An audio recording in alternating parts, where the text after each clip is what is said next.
Hello everyone, Mindy Beverly with you today with Sassy and Crafty. Today we are going to be creating a really fun, patriotic, color-themed bookmark using the super adorable unicorn from our newest release. This is the Imagine Magic stamp set from Sassy and Crafty at sassyandcrafty.com. We're also going to be using the sentiment on here that is, there's some amazing sentiments. The one we're going to be using is never underestimate your dreams. But there's also let your imagination make magic real, believe in the impossible. You have some really fun little stars on this set, some little bubbles, a beautiful mermaid, and then of course our unicorn we're going to be using today. And then the next item we're going to be using is the Stars and Moons stencil 2-pack. We have this beautiful starburst, moons, and then this kind of galaxy swirl. This is a 2-pack stencil. We're going to be using the top stencil here. So let's go ahead and get started. So first, for our bookmark base, I just cut a piece. This is watercolor paper. Any watercolor paper will do. We want to use the watercolor paper because I'm going to be doing some ink blending and we don't want it to curl on us. So this bookmark is 2.5 inches wide by 7 inches high. And then I'm going to just round the edges with a corner chomper. I'm going to be using my We Are Memory Keepers corner chomper. I'm going to be using the scallop edge, but you could use a rounded edge if you wanted to. I'm just going to go around all 4 corners and just round those off.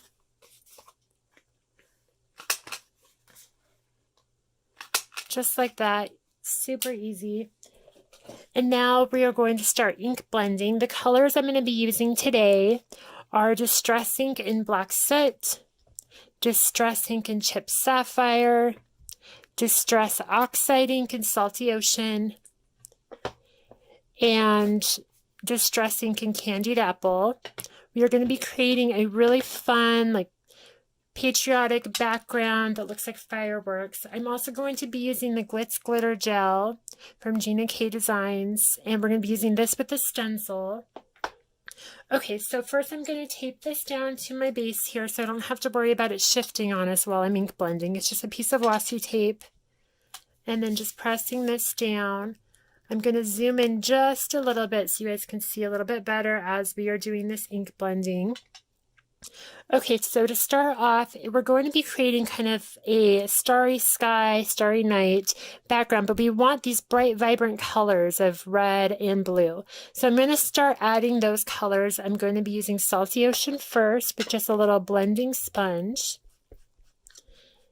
And I'm going to alternate them around this little background here. So I'm going to have a burst of blue, I believe, right here. I'm going to have it going off the edge. We're going to be doing quite a few layers of color, so you don't have to worry too much about how saturated it is quite yet. Or if you have any little rough edges there, that's totally fine. We're going to be creating this night sky. So here, just going off in circular motions off the edge and onto the bookmark. So I did one color burst there. I'm going to do another, let's see, I'm going to do a blue color burst up here in this corner. And again, just small circular motions, making sure I'm going off the mat onto the bookmark so I don't get really hard edges. And then, of course, down here in this bottom corner, I'm going to add one more for our bright blue. And again, this is Salty Ocean with just a blending sponge. You could use a makeup sponge as well. We're going to start building up this color here. Okay, so now we have those 3 areas colored with the Salty Ocean. Now I'm going to switch to our Candied Apple. And again, another little blending sponge. And I'm going to add some bright, vibrant bursts here with this as well. So here in this corner, I'm going to add a little bit of this red.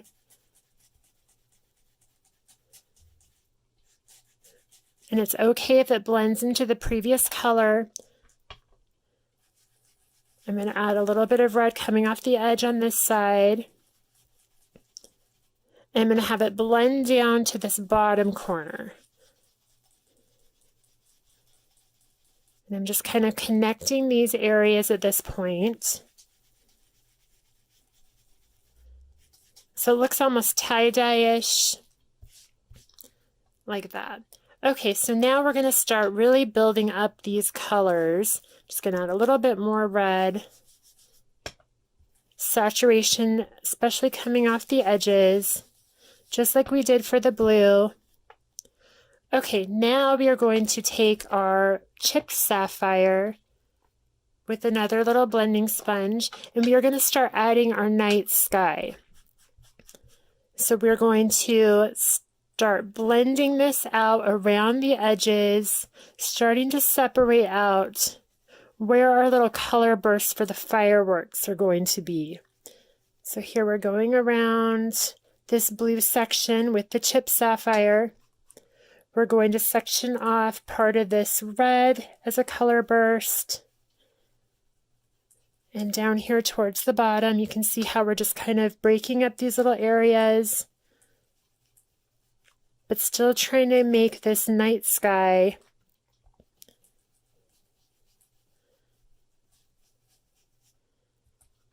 We're going to do the same thing on this upper edge.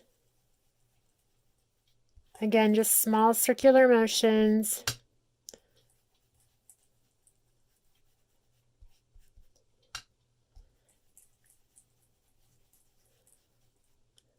Okay, so now that we've added our chipped sapphire, which it looks good, and we've sectioned off all of these little areas for our color bursts, now we can move on to our black soot distress ink. And we are going to make this look more like a night sky. We are going to break up these sections even more, just adding this. We still want the variation of color. So you want like this salty ocean to the chipped sapphire to the black soot. This is going to create the illusion of these bright colors bursting in the night. This would be great as a background for cards as well. So I'm kind of using the edge of my blending sponge to really get in between these layers.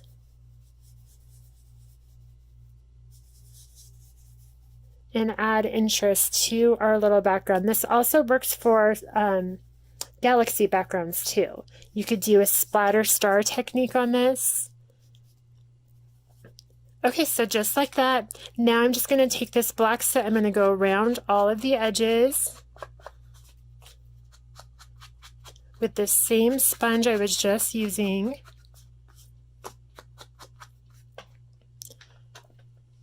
Okay, and I'm going to activate this ink so I can get the little water droplets.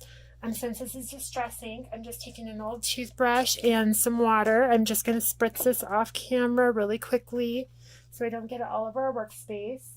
I like spritzing a couple of times so we can get kind of a random pattern. Just like that, you're going to let it sit for just a moment so that ink can activate. And then you just want to take a little rag or paper towel and then just dab up those water droplets. And you want to dab them just straight down and then pull the pressure up so that you don't make it look like little raindrops. If you pulled it and smeared it down, it would look like rain. So then we could leave it like this if we were doing a galaxy background, but now we're going to be adding our little firework pattern with the stencil. So I'm going to just tape this back down again so it doesn't shift on us. And now I'm going to be taking that stencil right here, this beautiful stars and moons stencil, and I'm going to be positioning this how I want it for our little character. So we have our beautiful unicorn. I want her about here, so I want this burst to be coming off the edge. Let's see, more like that, I think. Okay, and since this is see-through, you can see where the position is to make sure you get it exactly how you want it. Now I'm just going to tape down the edges so it doesn't shift on me as we are adding our glitter glass. I'm doing this step first so it can be drying while we're doing our coloring. So here it's taped down on the edges. I have my glitter glitz gel. I'm going to use a little palette knife. You could also use like a little credit card, an old credit card to do this with. Now when you use glitter gloss or any kind of glitter gels or gessos, you want to make sure you clean off your stencil right away afterwards. So I'm just going to add some of this right on top and just push this through the stencil. Make sure I have it nice and even on the top, almost like frosting a cake.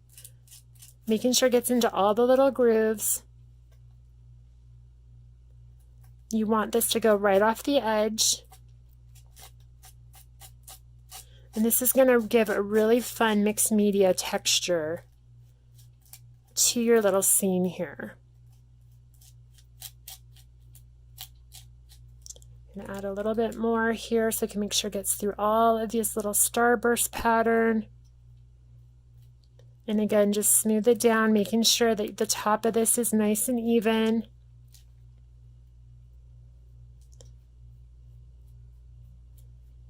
Getting in all those little grooves. And then I want to get a little bit of this moon there. I think that's really pretty too, especially going off that edge.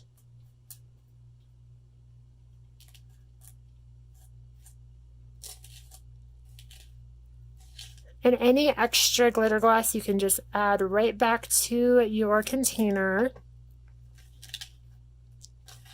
Just go right across the top and make sure it is smoothed out. Now I can go ahead and remove this stencil. And I'm going to reposition it on this bottom edge. Look how cool that is. I want a few little stars on this bottom edge, so I'm just going to reposition this quickly and layer it over on this bottom edge. And I'm just going to quickly get a couple of these little stars down here as well. Just on the very bottom edge and on this side here. Down here, and then this fun starburst in the corner. Just adding a little bit more of this glitter gel.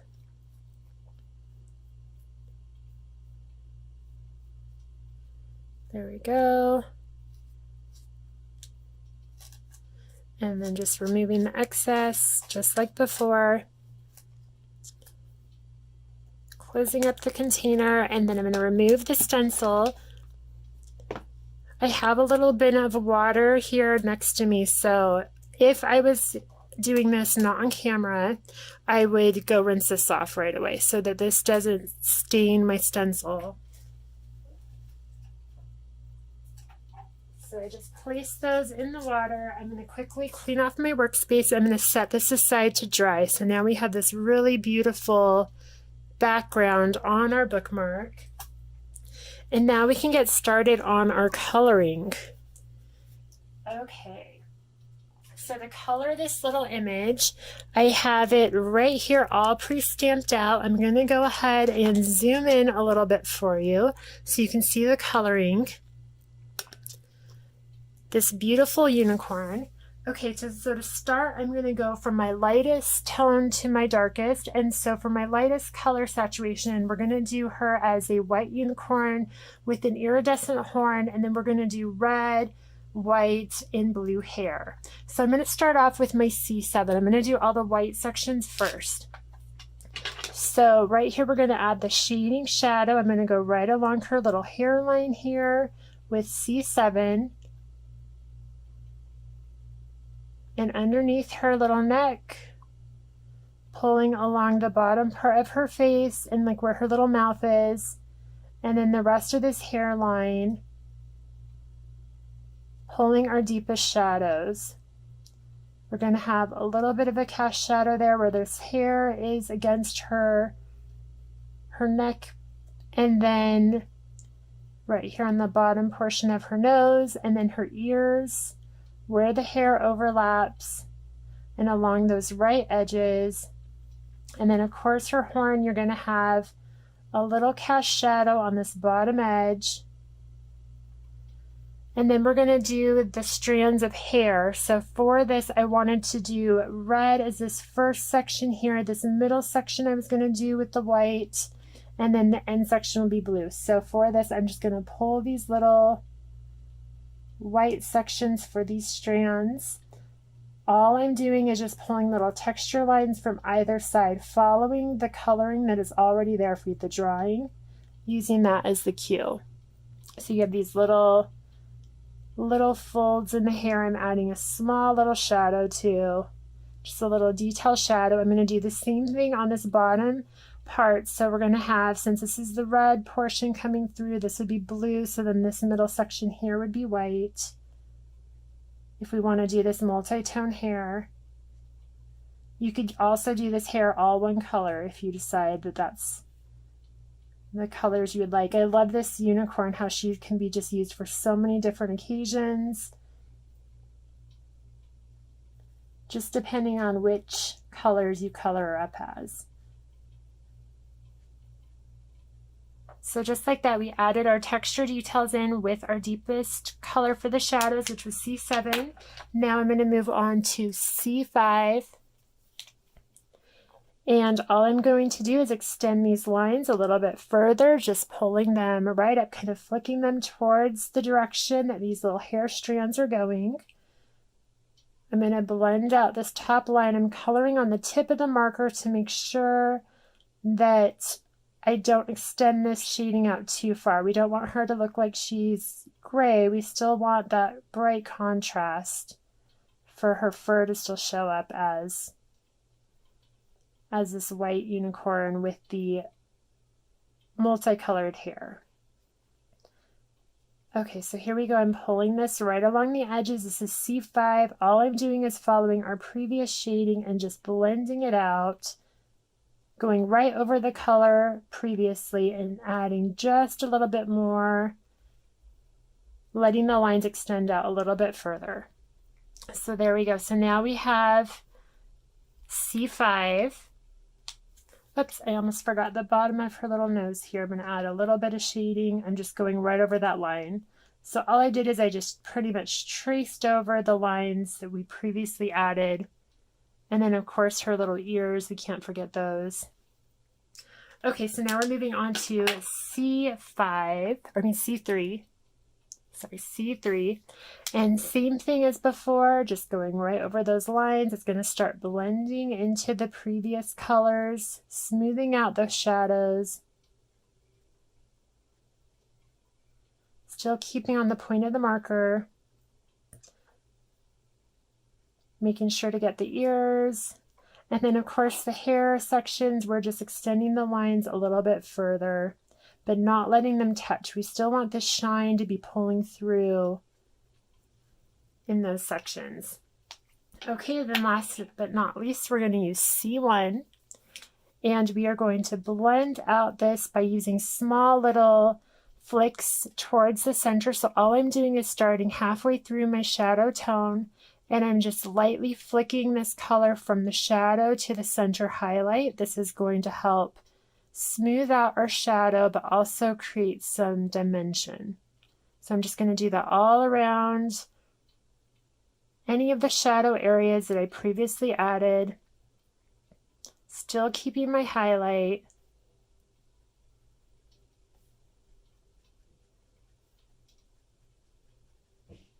Just blending out this color.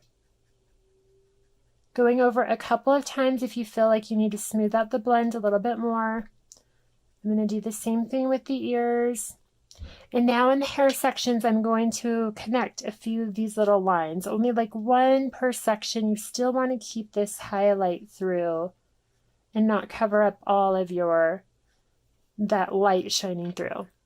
So there we go. So now we are all done with the gray tones. Now I'm just going to get my colorless blender and I'm just going to smooth out the center areas of these white sections. This is going to make that edge of the C1 smooth out and blend together with that previous shadow colors. Okay, now we can add our blush to our little unicorn here. I'm going to do that with RV10 and RV000. So I'm just going to use my RV10 first, And I'm going to add a little bit of shading here. So all I'm going to do is start just like I did when I was doing my C1. I'm going to start in the shadow area. I'm going to flick this color towards the center, right along this little bottom curve of her cheekbone. And then I'm going to smooth out that shading with my 𝐕000. All I'm doing is just gently touching the very edge of that previous shadow or that previous color and then blending it towards the center. And then we can take our 𝐕21 and we can just add a little bit more depth to this edge. So I'm just going right over that shadow area and deepening that just a little bit more.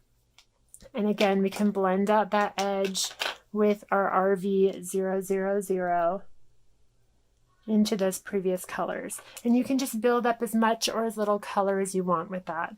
Now for our iridescent horn, I'm going to be using my 𝐕000. I'm going to add a few little shadows, a few little lines of this pink to every other section. This is going to give the illusion of iridescent, because iridescent has the colors of pink, blue, and yellow. So we're going to include those in this horn to give that iridescent appearance. And then here on the inner part of her little ears, I'm just going to flick a little bit of this color to add that little highlight there. Okay, so now we have we're going to take our yellow and we're going to add just a few little lines next to the pink ones. Remember, we need all three of those colors for it to look like it's iridescent. And then I'm going to take my 𝐵00 and I'm just going to add a few little lines to the shadow area. And you can see now it's got that iridescent look. So now we're going to move on to our red sections for her hair. I'm going to be using R59 as my shadow detail color. And I am going to just start pulling these little lines like I did before. These are the last of our little hair sections from either side. So you can see where these little lines are already drawn for you. Anywhere where they meet the end of a hair section is where you're going to pull those little shadow lines. And I'm just following that coloring or those drawn lines that are already there. So I'm pulling them from either side and following the curve that is already drawn for you. So we have those little red section, we'll have this part blue, and let's see, this part here we're going to do is red.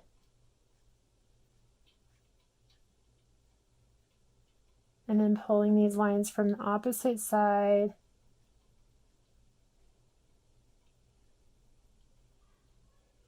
Just like that. Always starting in the shadow area to add those little detail lines.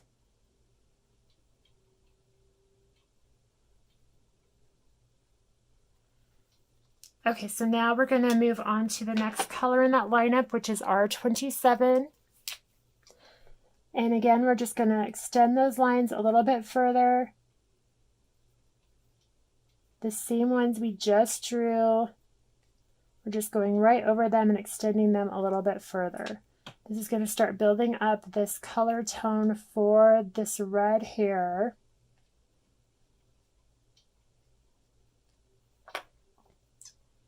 Pulling it around the bottom there. Okay, so now we have R29. And same thing as before, just going right over the previous lines, having them get a little bit further into each section, but making sure we're following the hair strand layout.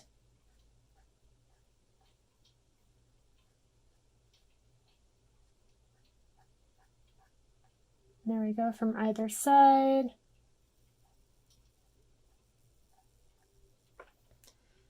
And then we're going to move on to R22.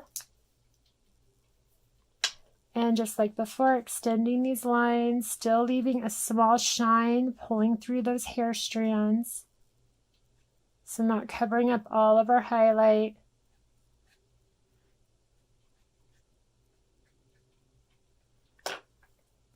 And then we're going to finish off these red sections with R11. And all we're doing is we're just connecting a few of the areas, just pulling it through.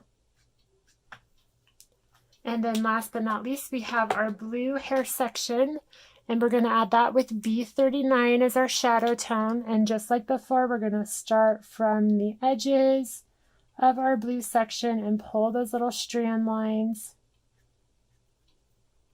from either side.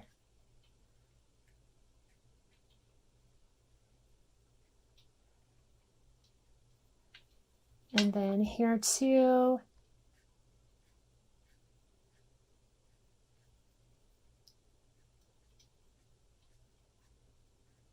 Those curved around on that side, and then here on this back portion, we're just going to pull those lines, following the hair direction that's already given. Just like that. And then we're going to move on to B05. And again, extending these sections, going right over those previous lines and having them blend in towards each section a little bit further.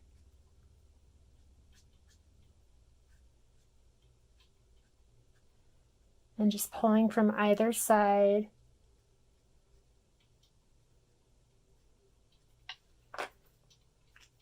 And then we're going to move on to B12. And same thing, still pulling those sections a little bit further, just the same lines.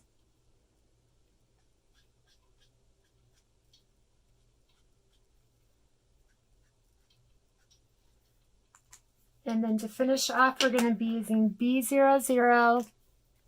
And again, we're just going to connect a few of these little sections with a few lines, but not covering up all of our highlight.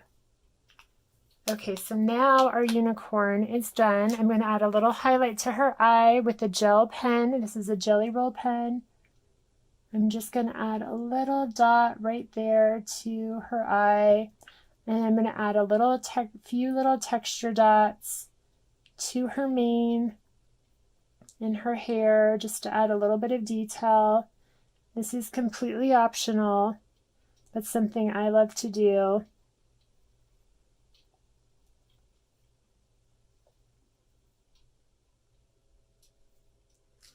Okay, and since I already previously cut her out, I just had her on washi tape, I can just remove that. And now we can take back our bookmark. Let me zoom out a little bit. So here's our bookmark. I'm going to take just a little hole puncher here. I'm going to punch the little hole for the top of our bookmark. Just like that, into the center.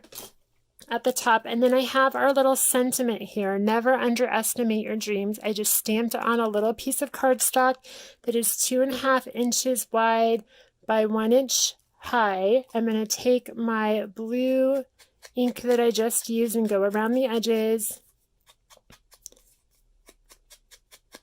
This was the Chip Sapphire that was still on here. I'm going to add a little bit of foam tape to the back of our sentiment and place it into the middle of a little glitter cardstock border that I gave it. And I just cut this 1/4 of an inch larger than, so 1 1/4 inches by 2.5. And that was just plain glitter blue cardstock. And then we can take our foam tape one more time, or you could just glue it flat onto your bookmark. I'm just going to line this up towards the bottom edge. I want some of these little stars still peeking out, just like that. And then we can take our unicorn and we can add some foam tape to her. I'm going to add 2 pieces of foam tape, just so she's popped up a little bit higher. Actually, I'm going to do 3, so she's a little bit higher than our bottom panel. You could glue her flat down too if you wanted. I'm going to have her layered over this edge just slightly, so we have this little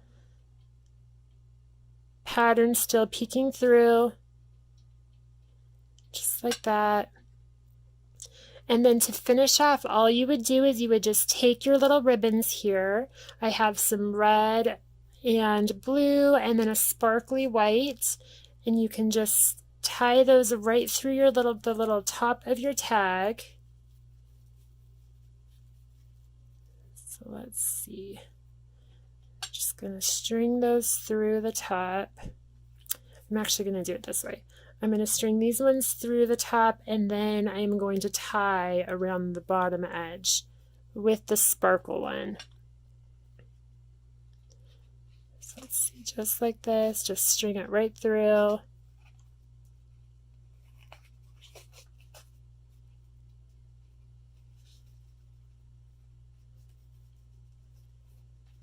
I think I'm actually just going to leave it with the red and the blue because I think any more ribbon might be overpowering. So this looks good. So I'm just pulling that tight, and then you can just trim off the tassel, the top part, as whatever your desired length is. I'm going to just trim them at an angle.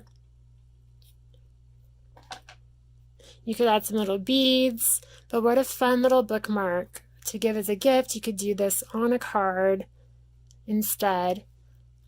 All right, everybody, that is it for our project. I can't wait to see what you guys do with the new stamps and stencils from Sassy and Crafty.